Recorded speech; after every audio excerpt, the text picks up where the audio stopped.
అటు power star Pawan Kalyan, megastar Chiranjeevi, Balakrishna garu తర్వాత మన పాప అన్నమాట. సో ఈ పాపను చూస్తే నేను ఇంత ఇంట్రొడక్షన్ ఇచ్చింది ఏ మాత్రం తక్కువ కాదు అని ఈచ్ అండ్ ఎవ్రీ వన్కి కూడా తెలిసిపోతుంది. సో తన టాలెంట్తోని స్కిట్లు చేయడమే కాదు, మూవీ ఆఫర్స్ని కూడా కొట్టేస్తూ ఉంది. సో తనే ఇరియా. సో మనతో పాటు ఉంది. చాలా ఎంటర్టైన్మెంట్ అయితే కంపల్సరీ అని నేనైతే హామీ చేస్తున్నా.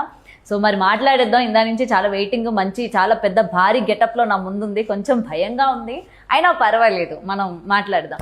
అక్క అక్క చెప్పు చెప్పు. ఇప్పుడు మనం కొంచెం సీరియస్ గా ఉండాలి. సీరియస్గా ఉండాలి, ఓకే. ఎందుకు? ఎందుకంటే నేను శివగామి గెటప్లో ఉన్నాం కదా, ఇద్దరం సీరియస్ గా ఉండాలి. నువ్వు శివగామిని గెటప్ కదా, నువ్వు సీరియస్గా ఉండు. నేను ఎందుకు సీరియస్గా ఉండాలి? ఇద్దరం సీరియస్ గా ఉండాలక్క. అవునా, ఓకే. లేకపోతే జై బాలయ్య కొడతారు.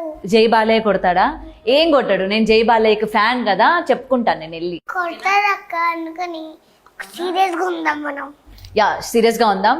రైట్, అయితే నిన్ను నేను ఇరియా అని పిలవను, శివగామిని అని పిలుస్తా. Okay okay done. Right, Sivagami గారు ఎలా ఉన్నారు? ఫస్ట్ ఆఫ్ ఆల్ బాగున్నాను. బాగున్నారు. ఈరోజు మాతో ఇంటర్వ్యూకి ఇలా కూర్చున్నారు, ఏమనిపిస్తుంది మీకు? చాలా బాగా అనిపిస్తుందండి. చాలా బాగా అనిపిస్తుంది. Okay, so first of all మీకు ఇంత టాలెంట్ ఎక్కడి నుంచి వచ్చిందండి ఇంత చిన్న వయసులోని? మా అమ్మ నేర్పించింది.